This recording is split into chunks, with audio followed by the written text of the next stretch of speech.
Yesteryear by Caro Claire Burke.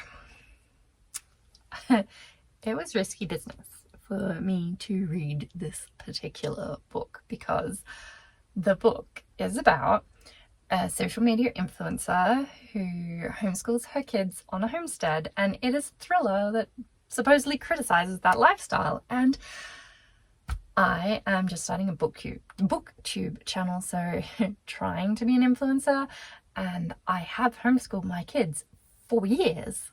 So yeah, there's that. And I'm currently living on an acre, just renting, but I would love to do the homesteading thing permanently. So yeah, it's a little dangerous to read a book that supposedly critiques your very lifestyle. But it is okay. After reading it, I have figured out that I don't have to worry because I am better than Natalie, the protagonist of Yesteryear. You don't have to worry. I don't have to worry. I am better than her. So trust me. First, the spoiler-free synopsis. We open the book in modern-day Idaho, America, where the protagonist is cosplaying homesteading for social media. She has nannies. She has a producer. She has children, many children, and she has chickens that she calls the ladies. She is also obsessed with being a nice Christian wife, mother, and person. She is terrible at being nice. Unreliable narrator, absolutely. After the first chapter, which goes for 10% of the book, Natalie wakes up on her farm in her house, kind of her house, with children who aren't hers, but who nevertheless call her mama. It's eerie. All the modern things, the renovations they did when they moved in, are gone from the farm, and Natalie doesn't know what's going on. And then you flick back in time to Natalie as a little girl, and the two timelines, Natalie growing up to the point that we started on, and Natalie on the farm without electricity and all of that, they progress from there, in tandem. Historical House Natalie tries to figure out if this is a reality TV show gone too far that she doesn't know about. Modern Natalie grows up and we learn piece by piece how she got to be so not nice, and also how she ended up on a homestead with her husband. There's some great twists I am kicking myself for not seeing coming, twists that I am so glad were able to surprise me and feel so obvious afterwards. The question then that I like to answer for every book is, should you read it as a person or a parent who's stretched a little too thin? We're going to be completely predictable and start with the 2 a.m. test. Can you read this at 2 a.m. or after a night when you were up at 2 a.m.? This one's actually complicated. Natalie is miserable in her marriage and her life. It gets a bit better when she gets to the farm. Actually, it gets more suppressed rather than better. But there's this third of the novel, From College to Farm, where, well, I read it when I was sleep deprived, and the misery is contagious when your defenses are lowered by fatigue. And the flashes to historical Natalie aren't much better because she's feeling the full weight of being out of time and not with her family. So the horror doesn't last forever. The story builds momentum and intrigue as you wonder what the historical farm really is, but maybe this is another book not to start when you're struggling, or just know the miserable train wreck is soon to be replaced by intrigue and twisty revelations. Though just know that this is not a romance book with a guaranteed happy ending. So, yeah, 2 a.m. might not work for your moods. So, on to whether this is good for your mood overall. We covered there's a third of the book where you're sitting in the protagonist's first-person narrative feeling horrified about and for Natalie. But there are so many more facets of this story that could interfere with your calm. not the least of which is the persistent theme about looking after children being way harder and less fun than mothers confess. And although you don't slowly descend into mental health issues like when you read the Hunger Games trilogy, because Natalie is already messed up in the first chapter, so you already have that space you're holding because you're like, yeah, I don't want to go there. But there's still unresolving trauma throughout the whole book. Overall, I'd say this is not good if you need to coax your mood upwards. Finally, in this section, will you neglect your children to read this page-turner? Probably not.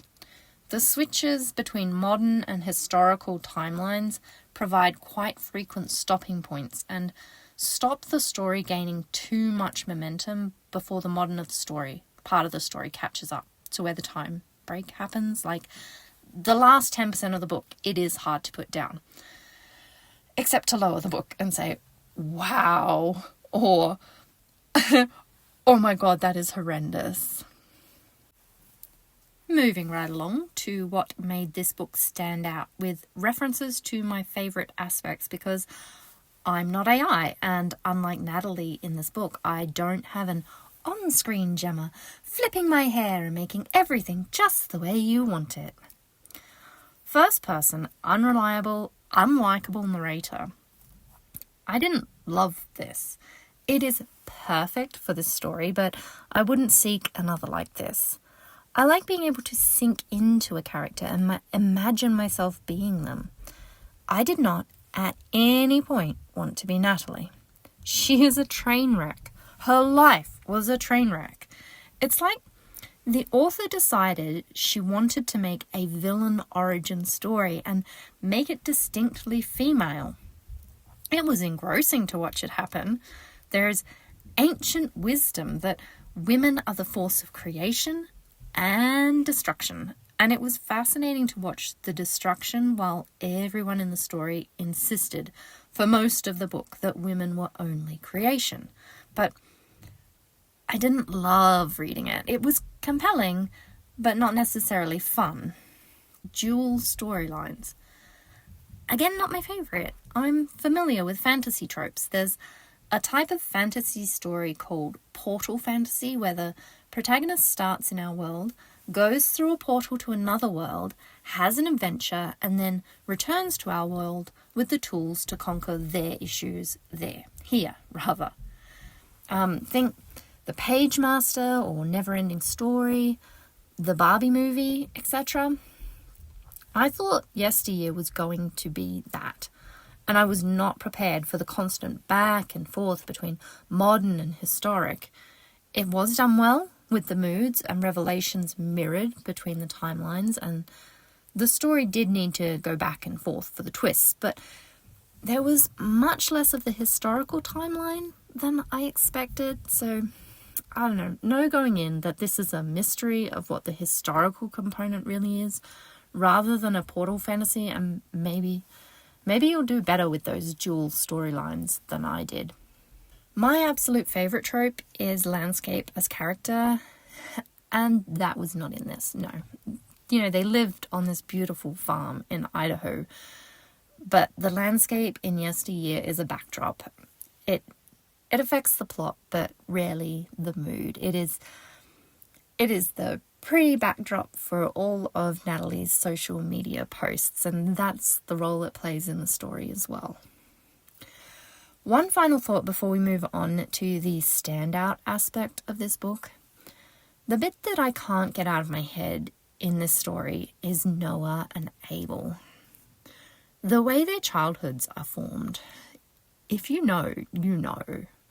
Like, think it through here, you know, with the dad doing what he's doing, then Noah and Abel, I can't get it out of my head. And one of the things I'm renewing my reading self for is to find books like the one I want to write, and it actually got me a bit excited, you know, me being stuck on Noah and Abel, because as a comp title for my book, I could say that my story asks, can Noah and Abel have a good life after what they went through? A little success for me that I hope you can enjoy with me. And now let's discuss the whole point of Yesteryear, the theme, if you will. I thought this would be about how bad it is to put kids online and how bad modern parenting is and how fake social media is. But no. I think the theme could be best shortened to the nuclear family is bad for everyone. And there's historical precedent for this. When the term nuclear family was first introduced, or after Freud used it, it was meant to indicate the unhealthy occurrence of a family with only 2 adults to support it. Unhealthy. A family lacking in broader communities of family, friends, and infrastructure.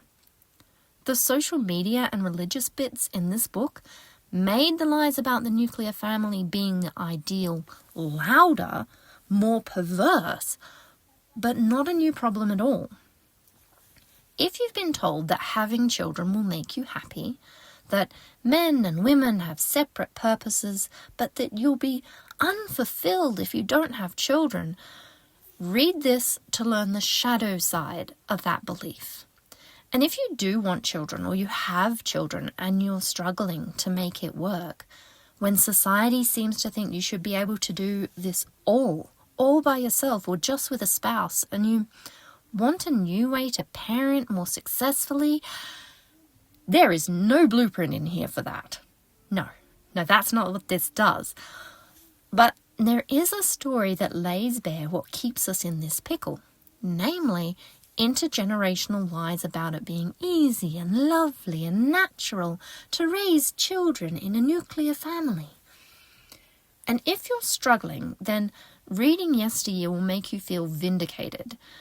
And if you're not struggling, it might make you more conscious about what's essential in your life so that you value the tools that you're relying on.